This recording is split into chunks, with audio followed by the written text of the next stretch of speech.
At 57, Celine Dion, the woman the world once crowned as the Queen of Power Ballads, finally shatters the silence. For decades, audiences adored her flawless voice, her unmatched stage presence, and her seemingly perfect life. But beneath the glitter of sold-out arenas and platinum records lay a heart weighed down by betrayal. In a rare moment of vulnerability, she confesses not about her music, but about the people who broke her spirit. "I gave my soul and they gave me lies," she whispers in a chilling revelation that no one expected from a woman of her grace. Why would someone so beloved, so admired, carry scars deeper than any melody could hide? In this episode, we uncover the 5 betrayals that shaped Celine Dion's life, the hidden struggles behind her breathtaking voice. From shattered trust to manipulations in the shadows of fame, each wound tells a story that redefined her destiny. This is not just about music. This is about survival, resilience, and the painful truth that even icons bleed when betrayed. Celine Marie Claudette Dion was born in Charlemagne, a small town in Quebec, Canada, during the spring of 1968. She was the youngest of 14 children in a family that struggled with poverty but overflowed with music. Her parents owned a tiny piano bar, and it was there, as a child of just 5 years old, that Celine first revealed the voice that would one day move millions. Her rise began when she was 12, after recording a demo that reached René Angelil, the manager who mortgaged his own home to finance her first album. That gamble turned into destiny. By her early 20s, Celine had already conquered the French-speaking world. But it was her English-language debut, and later, the unforgettable ballad, "My Heart Will Go On," that elevated her to the level of global superstardom.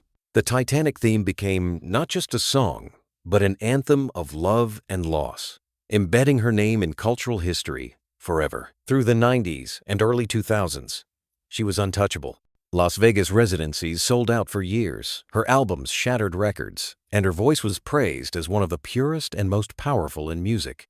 Yet behind the flawless performances and dazzling gowns, she carried the weight of relentless expectations and personal sacrifices. She endured grueling schedules that strained her body, the constant gaze of the media that dissected her every move, and whispers about her unusual relationship with René, who was not only her manager but also her eventual husband. For the public, she was the symbol of grace and resilience.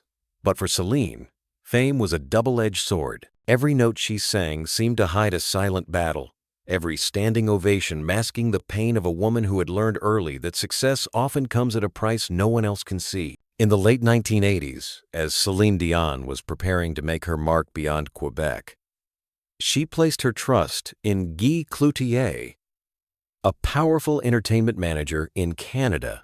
Cloutier was widely known for building the careers of young stars, and to the Dion family, he seemed like the key to opening doors in television and international music. At first, the partnership looked promising. He booked her into shows, arranged appearances, and assured her family that her best interests were at the center of every deal.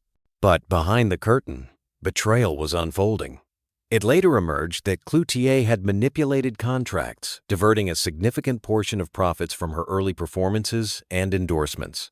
Worse still, rumors swirled that he leveraged Celine's rising fame to strengthen his influence in the Quebec music industry, securing better deals for others while quietly exploiting her name. Celine was barely 20 at the time.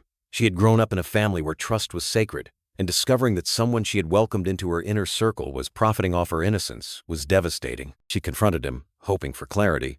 But what she allegedly heard left a scar forever. "Without me, you'd still be singing in a bar." It wasn't just the money. It was the arrogance, the sense that she was merely a tool in someone else's game. That first betrayal from Guy Cloutier taught her that in the entertainment world, even mentors could become predators. It hardened her resolve but also planted the seed of suspicion that would shadow every future deal. By the mid-90s, Celine Dion was standing at the pinnacle of global fame. Her albums dominated charts, her voice was celebrated as one of the purest in music, and her face was recognized everywhere. Yet even at this height, she became entangled in another betrayal, this time tied to one of the most influential men in the American music industry, Tommy Mottola, then head of Sony Music. At first, Mottola's involvement appeared to be a blessing. With his vast network, he promised to expand her dominance in the English-language market, positioning her alongside the greatest pop stars of the era. But according to industry insiders, his support came at a cost. He allegedly sought disproportionate control over her creative choices, pressing her to record songs that fit his vision rather than hers. Promotion budgets were quietly shifted, with other artists under his care given priority, while Celine was left to fight for resources she had already earned. The most painful blow was not financial, it was personal. For a woman whose artistry was built on authenticity, being treated like a commodity was intolerable. "You're a product first, a person second," he reportedly told her during a tense meeting. Those words, from a man who was supposed to champion her career, cut deeper than any review or chart position ever could. Celine carried on, her discipline and resilience unshaken. But she never forgot the lesson. Even at the top, betrayal could come from those who claimed to believe in her. For her, the wound was not about business, it was about dignity. For Celine Dion, collaboration was never just about music. She believed in harmony, in building bridges through song. That belief was put to the test in the early 1990s when she joined forces with Peabo Bryson, a respected American singer, to record the Disney classic Beauty and the Beast. The duet became an international hit, winning both a Grammy and an Academy Award. It should have been a partnership built on mutual respect. Instead, it left behind a bitter scar. Behind the polished performances and award ceremonies, whispers circulated that Bryson was unhappy with how the spotlight fell overwhelmingly on Celine. According to industry chatter, he felt overshadowed and began to distance himself, privately telling associates that the young Canadian starlet was manufactured by her manager and would never sustain her success. For Celine, who had admired him as a seasoned artist, these words cut deep. The betrayal became more tangible during negotiations for joint appearances. Bryson allegedly pulled out of several promotional events at the last minute, leaving Celine scrambling to explain to networks and sponsors why her partner had vanished. The tension escalated further when, during a backstage conversation, later retold by crew members, he dismissed her as a girl with a big voice but no identity. For an artist who had worked tirelessly to break into the English language market, such comments from a collaborator she trusted felt like a dagger to the heart. The duet was supposed to be a gateway to acceptance, a moment of shared triumph. Instead, it turned into a private humiliation, a reminder that even in moments of glory, envy, and resentment could poison the stage. Celine never addressed the rift publicly. Her professionalism would not allow it, but the experience marked her deeply. She continued to sing the song with grace, but every note carried the memory of betrayal, the dissonance between what the audience saw and what she endured behind the scenes. By the late 1990s, Celine Dion had already ascended into the rarefied air of global superstardom. Her voice was compared to legends, and one of those legends was Barbra Streisand, a woman Celine deeply admired.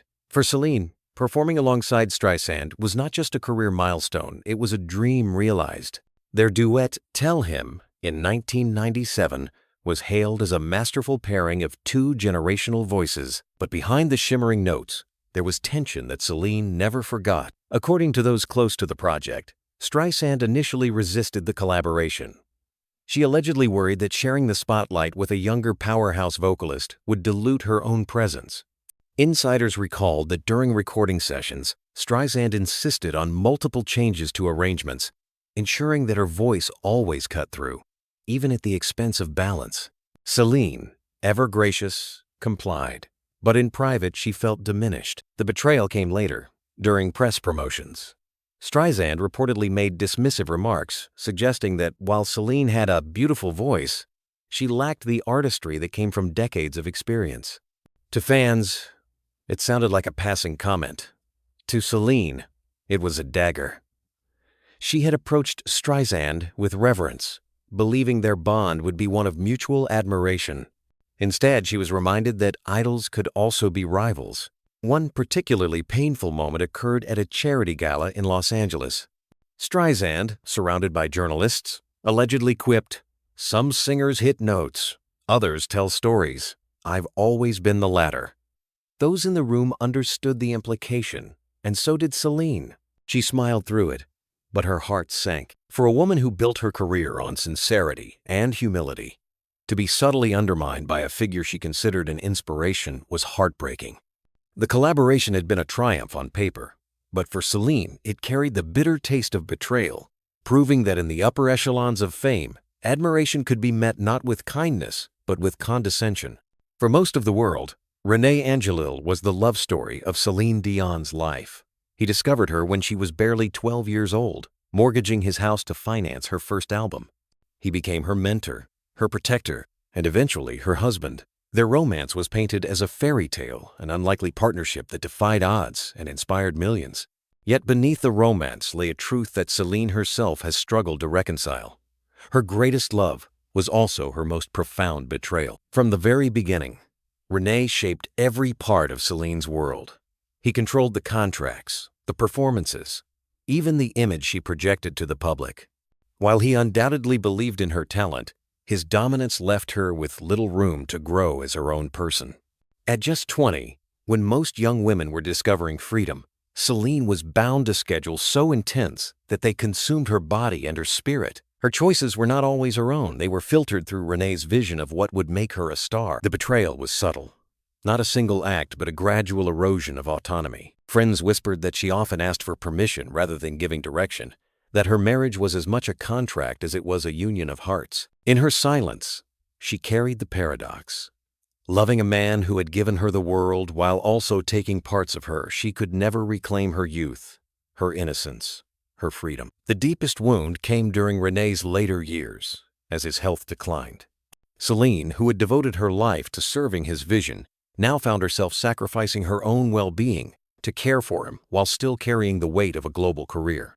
Behind the curtain of Vegas shows and ovations, she was watching the man who had built her world fade away. When Renée passed in January of 2016, it left her not just widowed, but unmoored, stripped of the anchor that had defined her since childhood.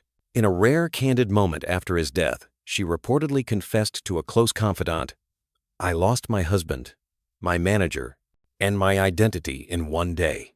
It was an admission that revealed the complexity of their bond love, intertwined with control, devotion laced with sacrifice. For Celine, Renée was not a villain. He was her partner, her great love. But in the quiet honesty of her own heart, she knows that his dominance, however well-intentioned, was a betrayal of her individuality. And it is this final paradox that lingers like a shadow, that the man who gave her everything also took from her the chance to fully belong to herself. Today, at 57, Celine Dion no longer hides behind the perfection of her voice. Her battles are written on her face, in the tremble of her words, in the silence that sometimes replaces the soaring notes. She has endured the betrayals of managers, colleagues, idols, and even the man she loved most. And yet, she stands.